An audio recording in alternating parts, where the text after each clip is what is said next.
प्रिय बच्चों, इससे पहले हम वृक्षा राम चेतन त्वम पाठ का एक पाठ हमने डाल दिया था करीब 10 श्लोक का। अब 10 श्लोक से आगे का आपको आज फिर अर्थ बता रहे हैं और इसे ध्यान से देखेंगे और पढ़ने की कोशिश करेंगे। इस प्रकार से आपको यह पता चल जाएगा कि हमें क्या क्या तैयार करना है।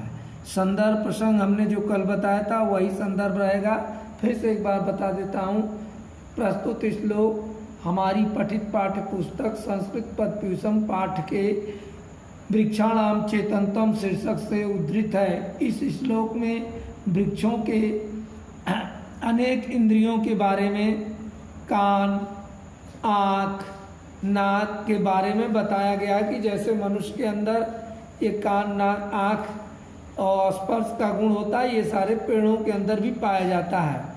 यहाँ भृगु मुनि इस बात को बार बार कह रहे हैं कि पेड़ पौधे या जीव जंतु या मनुष्य में सब में गुण समान होते हैं।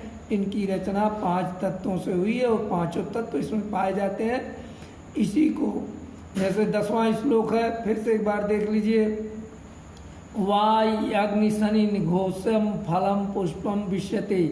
वायु माने हवा और गर्मी, बिजली, वर्षा, निघोषय माने वर्षा, फलम पुष्पम विश्यते, पेड़ के फल को पुष्प को विश्यते माने तोड़ देते हैं। श्रोतेण गृहत, इससे यह सिद्ध होता है कि सुनने की उनके अंदर शब्दस्य सुनति पादपा, शब्दों को पेड़ों के द्वारा सुना जाता है। अगर नहीं सुनती तो हवा के आने से, अग्नि के आने से, बिजली के गरजने से, तेज आंधी चलने से पेड़ पौधों पर कोई असर नहीं पड़ता, लेकिन इनका प्रभाव पड़ता है। इस नाते यह बात साबित करते हैं भृगु मुनि की पेड़ सुनते भी हैं।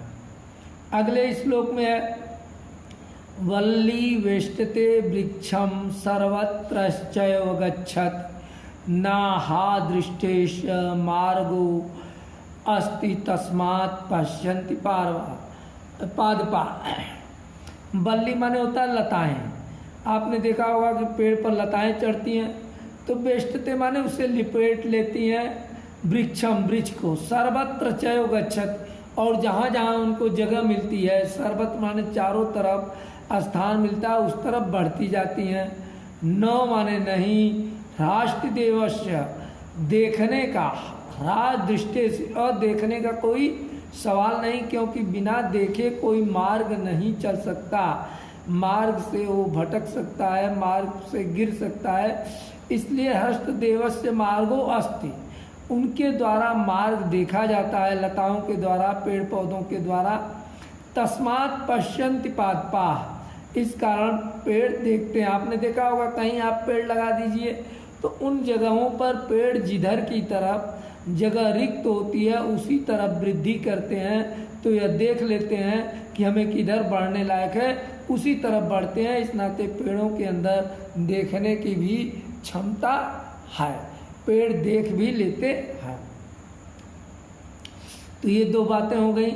ऊपर वाले श्लोक में आपको कि वो गर्मी भी उनके अंदर है, उनके अंदर सुनने की भी प्रवृत्ति है, उनके अंदर देखने की प्रवृत्ति है। अगले में बताया जा रहा है कि वह सूंघते भी हैं, उनके अंदर नाक भी है। कैसे? पूर्ण्यो अपूर्ण्यो तथा, पूर्ण और अपूर्ण के, तथा माने गंधई धूपश्च विविधैरप, गंध, धूप और विविध रंगों को आरोग्य पुष्पिता संति तस्मात् जिग्रन्ति पदं। पूर्ण और अपूर्ण के रूप में रोगी अथवा आरोगी हो जाने के बाद पेड़ों में जो गंध, धूप, दवा आदि विविधैरपि, अनेक प्रकार के जल आदि डाले जाते हैं। आरोग्य पुष्पिता, उसके कारण आरोग्य फूलों को प्रदान करते हैं। तस्मात् जिघ्रन्ति पादपा, इस नाते वृक्ष सूंघते भी हैं। जैसे उनके जड़ों में आप दवा डालिए, पानी डालिए या किसी प्रकार का उनको भोजन दीजिए तो भोजन को ग्रहण करते हैं तभी तो हरे भरे होते हैं, पुष्प देते हैं, फल देते हैं। इस नाते उनके अंदर सूंघने की भी शक्ति है। तस्मात् जिघ्रन्ति पादपा, इस प्रकार से यह साबित होता है कि उनके पास घ्राणम, नाक से भी क्रिया करने का उनके अंदर गुण है। अब श्लोक संख्या 13 है। पादप सलिलम व्याधिनाम चा आप दर्शनात् व्याधित कृतम विद्यते रसनम द्रुमम। तो पादपय के माने वृक्षों के द्वारा, सलिल माने जल, पानस पिया जाता है, व्याधि नाम च अपि दर्शनात्, व्याधि नाम माने दवाइयाँ, च अपि उन्हें दी जाती है, दर्शनात् उसे भी ग्रहण करते हैं। व्याधि प्रतिक्रियाश्च, व्याधि प्रतिक्रिया दवा को वो खींच करके या अपने अंदर प्राप्त करके विद्यते स्वस्थ हो जाते हैं। रसनम द्रुमे, द्रुमे माने वृक्ष के पास, रसना माने जीव भी है। इस प्रकार से वह यह बात साबित होती है कि उनके पास जीव है, क्योंकि अपने जड़ों के द्वारा, जड़ रूपी जीव के द्वारा वह सभी चीज़ों को ग्रहण करके अपने को स्वस्थ बनाते हैं। अब यह बात जो कही जा रही है, इसका अर्थ यह होता जा रहा है कि पेड़ पौधे भी मनुष्य की तरह अपनी सारी क्रियाओं को करते रहते हैं। अब आप यहाँ देखिए, वक्रेण उत्पन्ने यथो जलम अदेत। वक्रेण माने होता है कमल की डंडी, उत्पलेन माने कमल, और वक्रेण माने डंडी, यथो ऊर्ध्वम जलम अदात। कमल के पुष्प की, जो कमल को खिलते हुए देखा होगा या कमल के आप डंडी को देखे होंगे, तो वो क्या करता है, नाले न, कमल अपने नाल के द्वारा, यथो ऊर्ध्वम ऊपर की तरफ, जलम अदेत जल को बढ़ा करके ले जाता है, जल को ऊपर ले जाता है। तो कमल के नाल के डंडी द्वारा जैसे जल ऊपर ले जाया जाता है, ठीक उसी प्रकार से तथा पवन संयुक्ता पादपै पिबति पादपाः। ठीक जैसे कमल की डंठियाँ पानी को ले जाती हैं और कमल को प्राप्त कराती हैं, उसी तरह से पवन माने हवा संयुक्त मिल करके पादपै, पादपै माने वृक्षों को, पिबति पादपः उनको पानी या जल को उपलब्ध कराती हैं। उनके द्वारा जल को निकाला जाता है और जल उनके द्वारा पहुंचाया जाता है। कमल की तरह पेड़ पौधे भी जलों को ऊपर अपने खींच करके ले जाते हैं। अब देखिए 15वां श्लोक है। सुख दुख खेयश्च ग्रहणा छिन्नस्य च विरोहणात् जीवं पश्यामि वृक्षाणाम चैतन्यम न विद्यते। सुख और दुख, क्षयोश्च पड़ने पर, जिस प्रकार से मनुष्य सुखी होने पर या दुखी होने पर प्रतिक्रियाएं करता है, उसी तरह से पेड़ पौधे भी सुखम दुखम यश्च, पेड़ को सुख कब है, जब उसे जल दे रहे हैं, उसकी सेवा कर रहे हैं। दुख कब है, जब उसे छिन्नस काट रहे हैं, विरोहणात् उसे अलग कर रहे हैं, ग्रहण करता है। तो पेड़ पौधे जब सुख को पाता है, आपके द्वारा खाद पानी जल को पाता है, ग्रहण करता है, तो सुख का अनुभव करता है, हरा भरा रहता है। और जब आप उसे छिन्नस्य विरोहणात्, उसको उससे अलग करते हैं, तो दुख होता है, मुरझा जाता है, मल्यते होता है।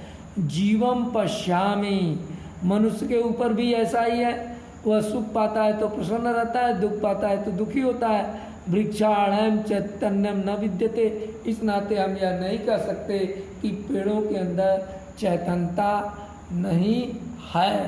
पेड़ों के अंदर भी चैतन्यता है और इस चैतन्यता के कारण ही वह मुरझाते हैं और प्रसन्न होते हैं और पुष्पों को देते हैं। 16वां श्लोक है। तेन तज जलम आदात जरवात्नि मारुतो आहारम परिणमाणश्च स्नेहो वृद्धिश्च जायते। ये पुष्प पौधे पेड़ जो होते हैं, तेन माने ये सब, तद जलम आदात जल को लेकर के, जरत्याग्नि मारुतो अपने अंदर जेठाग्नि हवा और जल को लेकर के, अग्नि को लेकर के, आहार परिमाणश्च, आहार माने अपने भोजन को, परिमाणश्च परिवर्तित करते हैं। वो भोजन लेते हैं तभी तो छोटा पौधा बड़ा हो जाता है, खराब पौधा जो रहता है वो भोजन बढ़िया पाने लगता है तो चिकना हो जाता है और उसमें फूल पत्तियां भी अधिक आने लगती हैं। तो ये किसके द्वारा होता है? जलम और मारुत, हवा को लेकर के और गर्मी को लेकर के, तीनों को, जलम आदात जरत्याग्नि जेठाग्नि को प्राप्त करके, मारुत माने हवा को प्राप्त करके, आहारम माने आहार को, परिमाणश्च आहार के द्वारा बदल करके, स्नेहो वृद्धि जायते, इसी कारण पेड़ पौधों में स्नेहो का अर्थ है प्रेम, लेकिन यहाँ प्रेम से नहीं चिकनापन है, और वृद्धिश्च जाए तो पेड़ पौधों में इसी कारण वृद्धि होती है कि वो अपने भोजन को स्वयं बना करके ग्रहण करते हैं। अब इसके बाद ये आगे वाले श्लोक में, 2 श्लोक में बताते हैं पेड़ों के साथ हमें वो क्या देते हैं या हम आप जानते हैं, और हमें उनके साथ कैसा व्यवहार करना चाहिए या पेड़ों को हमारे जीवन में कितना उपयोग है, इस दोनों श्लोक में बताया गया है। एतासां सर्ववृक्षाणां छेदनं न कारेत् चतुर्मासे विशेषण विनायज्ञादि कारणम। एतासाम, इतना सब कुछ जान लेने के बाद भी, सर्ववृक्षाणाम सभी वृक्षों को, छेदनम न कारयत, छेदनम माने काटना नहीं चाहिए। एतासाम सर्ववृक्षाणाम छेदनम न काटे, कभी भी सभी वृक्षों को नहीं काटना चाहिए।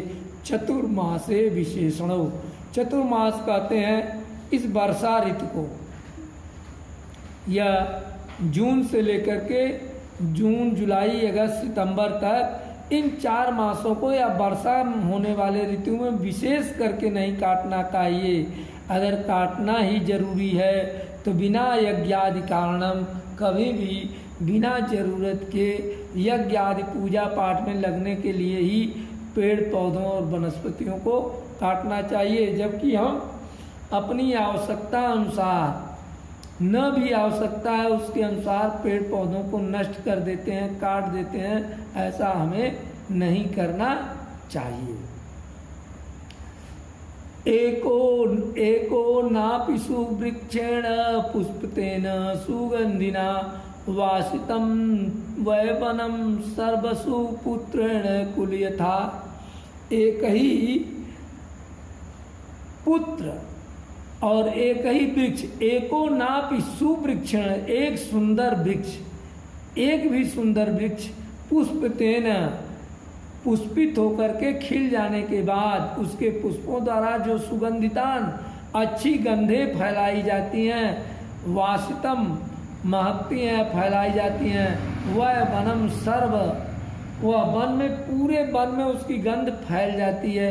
कहा भी गया है कि एक पेड़ 10 पुत्र समान, 10 बेटे मिलकर के जो सुख प्रदान करते हैं, वह एक पेड़ देता है, हमें ऑक्सीजन देता है, कार्बन डाइऑक्साइड ग्रहण करता है, हमारे पर्यावरण को शुद्ध करता है, वर्षा कराता है। इसके अलावा हमें लकड़ियाँ प्राप्त होती हैं, फूल प्राप्त होते हैं, विभिन्न प्रकार के हमारे साधन प्राप्त होते हैं। इस प्रकार से वन वासितम सर्व सुपुत्रेण कुलम यथा, जैसे एक सुपुत्र कुल यथा, परिवार के लिए अगर कई पुत्र हैं लेकिन अच्छे नहीं हैं तो उस परिवार की मर्यादा समाप्त हो जाती है। तो उसी तरह से एक भी सुंदर वृक्ष जब पुष्पित होता है, सुगंध को फैलाता है, उसके सुगंध से वन के सभी वृक्ष या वन में सभी प्रकार की गंध महक जाती है। उसी तरह से जैसे सुपुत्र कुल यथा,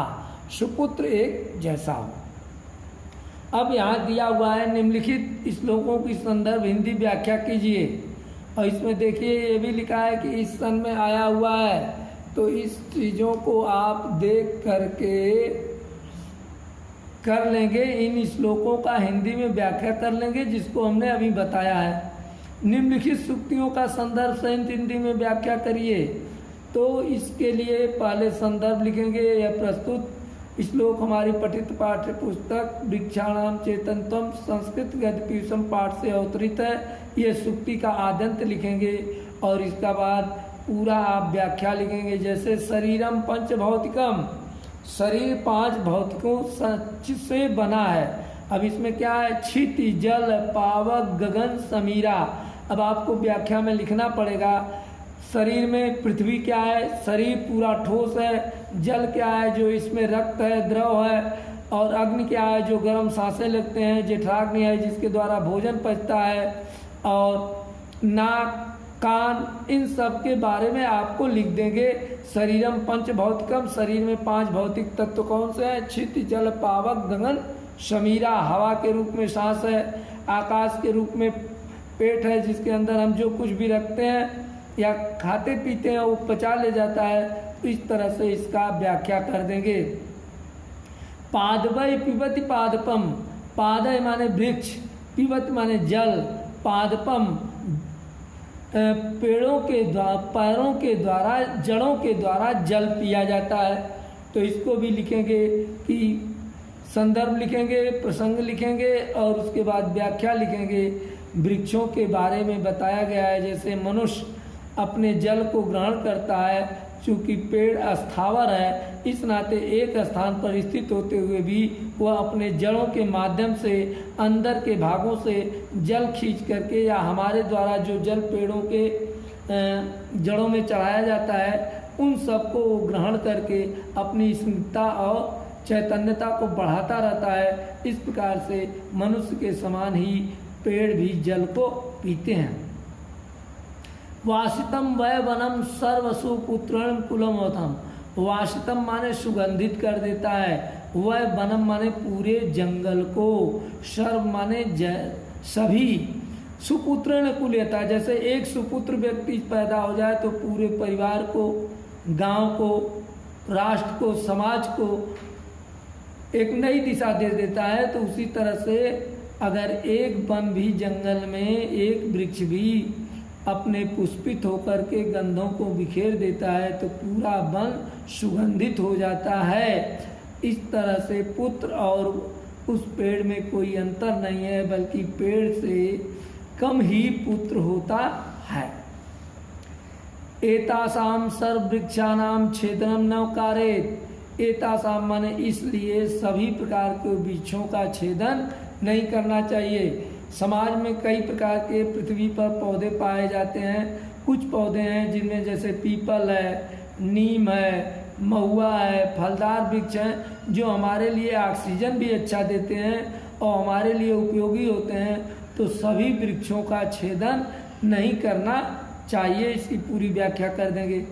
अमिता नाम महाशब्दो यान्ति भूतानि संभव, अमिता नाम माने होता है असीमित, महाशब्द यान्ति माने आया है, असीमित शब्दों में से एक शब्द महाशब्द है। भूतानि संभव, भूतान माने प्राणियों के लिए जो संभव हो सका है। तो इसका अभिप्राय होगा कि जो ये असीमित संसार है, इस संसार में से जो कुछ भी हमारे लिए मिलता है वह महा उपकार होता है इस पेड़ पौधों के द्वारा।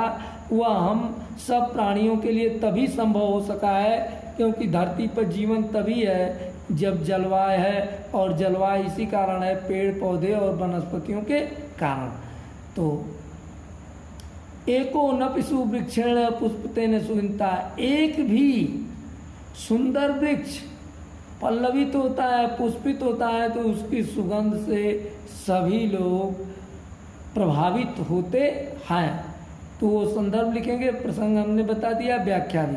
निम्नलिखित श्लोकों का संस्कृत में अर्थ लिखिए। तो इसका हिंदी अनुवाद जाने संस्कृत में लिख लेंगे, नहीं लिख पाएंगे तो क्लास जब चलेगी उस समय इस प्रश्न को मैं करा दूंगा। लेकिन ये सारे प्रश्नों को आप कर डालिए। और इसके साथ साथ हमने कहा है कि जब भी आप है किताबों को पढ़ते रहिए, बिना पढ़े आपका संभव नहीं है कि किसी काम को कर पाए। पढ़ाई सबसे ज़रूरी है। बोर्ड की पेपर की तैयारी निश्चित रूप से अच्छा करें।